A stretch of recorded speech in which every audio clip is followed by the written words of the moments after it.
Imagine a Wall Street titan stepping onto a busy Manhattan sidewalk, then vanishing in the flash of a single gunshot.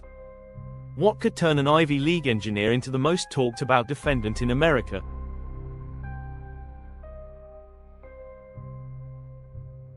Brian Thompson, 56-year-old CEO of UnitedHealthcare, was on his way to an investor's lunch at the Hilton Midtown on December 4, 2024. His company, worth hundreds of billions, had just posted record profits.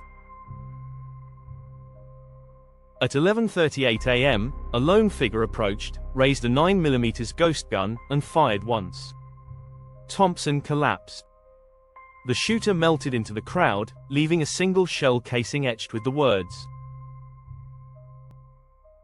For 5 tense days, cable news ran wall to wall. FBI agents traced a rental car to Altoona, Pennsylvania. There, on December 9, 2024, they arrested Luigi Mangione, 26-year-old software whiz, and self-proclaimed anguished patient. In Mangione's backpack, a 262-word manifesto praising the Unabomber, plus diary lines like, "The target is insurance." It checks every box. He'd even engraved 4 more bullets with slogans such as, delay, deny, depose. Fast forward to spring 2025. New York State charges terrorism murder under Penal Law Section 490.25. The feds file parallel counts, murder and firearms, and signal they may seek the death penalty. 2 sovereigns, same homicide, cue a constitutional chess match. Federal prosecutors in Manhattan formally serve notice. They will pursue death, citing future danger and an aim to intimidate the entire insurance industry. Judge Margaret Garnett sets a tight brief back schedule. Manhattan DA drops a fiery 32-page filing, quoting Mangione's stalking routes, shell casing slogans, even airline receipts. They brand the shooting an open and shut terrorist assassination. Scene 9. Defense strikes back on June 20. Defense lawyers cry foul, accusing prosecutors of cherry-picking the diary to poison any future jury. They move to suppress the notebooks, the bullets, and the Altoona interrogation video. Visual. Scales of justice split in two. June 26. State Judge Gregory Caro hears arguments on whether running state and federal trials is an unconstitutional quagmire. He takes it under advisement. Decision still pending as of July 3, 2025. Scene 11. Death penalty opposition. Next day, June 27.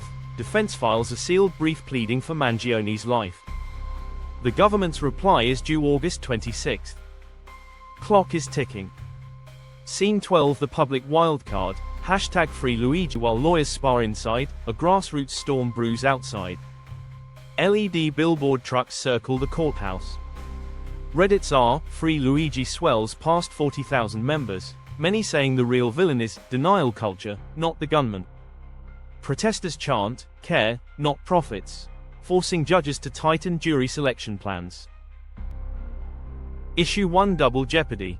Can 2 sovereigns both try him for one act? Past Supreme Court cases. Bartkus and Gamble say yes, but the optics are messy.